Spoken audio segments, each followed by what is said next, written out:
Villu follows his friend through the crowded street to a big building. अब विलू जो है वो अपने उस दोस्त का पीछा करते करते बड़ी भड़कम भीड़ में से निकलते हुए एक बड़ी बिल्डिंग के पास जा पहुंचा। Behind the building there is a big garbage bin, और बोलता है कि बिल्डिंग के पीछे एक बहुत बड़ा एक कचरा डालने वाली पेटी रखी हुई थी। Velu wonders why they are there at all. बोलता है विलू सोचने लगा कि वो यहाँ पे आए ही क्यों हैं। ही caught up with the girl as she was leaving the station। बोलता है कि जैसे वो लड़की स्टेशन को छोड़ने वाली थी विलू उसके साथ साथ हो लिया। When they got to the road, बोलते जब वो सड़क के ऊपर पहुंचे Villu found that the vehicles kept coming and never stopped for anyone। बोलते हैं कि साधन जो थे व्हीकल्स जो थे वो आ रहे थे और जा रहे थे, वो किसी के लिए भी नहीं रुक रहे थे। Smoke and dust flu at him from all sides. बोलते हैं कि उसके ऊपर चारों तरफ से हर एक तरफ से धुआं और धूल जो थी उसके ऊपर आ रही थी।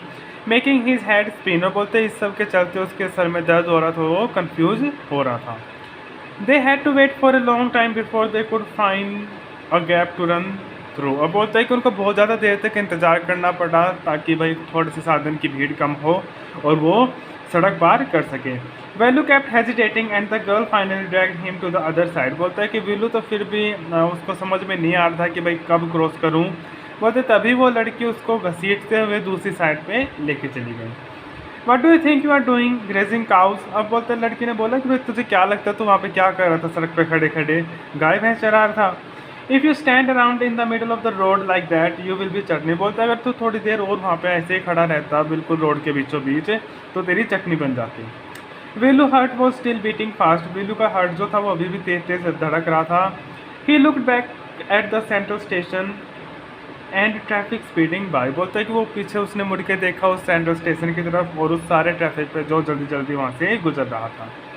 How had they manage to come through that. वो सोचने लगा कि वो कैसे सड़क को पार करके यहाँ पे आ गए।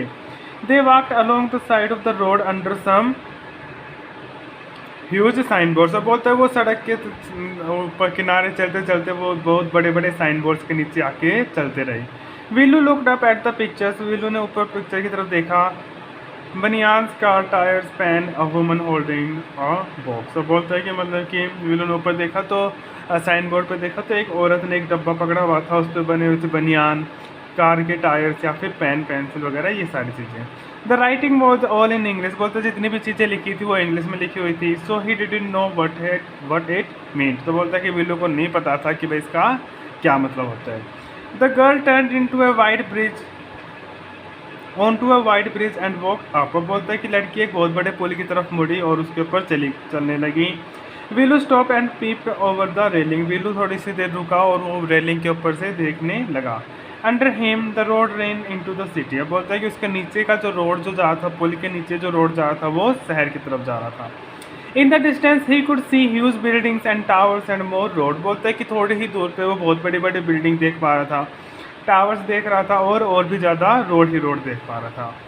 See that big building with the wall around it. बोलता है कि देखा वो उस लड़की ने बोला कि देख वो वाले बिल्डिंग जिसके चारों तरफ दीवार जो है वो बनी हुई है। If you are not careful. बोलता है अगर तू सावधान नहीं रहा you will soon be counting bars there. तो तू बहुत जल्दी ऐसा होगा कि तू उसके पीछे सलाखें जो हैं या फिर डंडे जो हैं वो गिन रहा होगा। The girl green and pointed eight a huge building. लड़की ने ये सारी बातें कही और उसको एक बहुत बड़ी बिल्डिंग की तरफ उंगली करते हुए बताया। Vilu squinted and read the Tamil sign central jail. बोलता है कि विलू इधर उधर देखा और उसने वो साइन जो थे तमिल में लिखे हुए थे वो पढ़े और उसमें लिखा हुआ था सेंट्रल जेल। वाई क्यों? I haven't done anything wrong. अब विलू ने कहा कि भाई मैं क्यों जेल में जाऊँगा, मैंने तो कुछ गलत किया ही नहीं। You don't have to do anything. वो बोलता है तुम्हें कुछ भी करने की ज़रूरत है ही नहीं। Just don't get caught that's all. बस ऐसा कोई भी काम मत करना कि जिस तुम पकड़े जाओ, कोई तुम्हें पकड़ ले, बस यही काफ़ी होगा। What does she mean? Vilu wondered. अब विलू सोचने लगा कि इसका क्या मतलब है कि मैं कुछ भी ना करूँ और मुझे कुछ भी करने की ज़रूरत नहीं है। Mean while the girl was already heading down the bridge with the stack on her shoulder. बोलता है कि उसी समय लड़की जो थी वो पुल से नीचे उतर रही थी और उसके कंधे पे एक वो बोरी, एक वो कट्टा जो था वो लटका हुआ था। What was in it? इसके अंदर क्या था? He had seen her putting plastic cups into it all the station. बोलता है कि उसने कब से वो उस लड़की को देख रहा था कि वो लड़की उसने कट्टा जो अपने कंधे पे लटकाया हुआ था और उसमें वो प्लास्टिक के कप जो है वो भरे जा रही थी, डाले जा रही थी। What are you carrying in that bag, तुम उस बैग में क्या लेके जा रहे हो? Things, bottle, papers. फिर लड़की ने बोला कि भाई इसमें कुछ सामान है, बॉटल्स हैं या फिर पेपर भी होंगे। Veelu wonder what she was doing with them, अब वीलू सोचने लगा कि वो इसका क्या करेगी, इन सारी चीज़ों का वो करेगी क्या। But he felt shy to ask any more question, लेकिन अब उसको शर्म आने लगे कि भाई इससे ज़्यादा क्वेश्चन मैं नहीं पूछूंगा। It was still morning but the sun blasted down on the tar and the Veelu's bare feet burn, अब बोलता है कि हालांकि सुबह का ही टाइम था लेकिन फिर भी सूरज जो था वो इतनी तेज चमक रहा था टार के ऊपर, तारकोल के ऊपर। एंड वीलूज बेयर फीट बर्न, और बोलता है कि वीलू के नंगे पाँव जो थे वो जलने लगे। It was not like walking on A mud road, बोलता है कि अब वो ऐसा नहीं था कि जैसे वो किसी कीचड़ या फिर मिट्टी के रोड पे चल रहा था।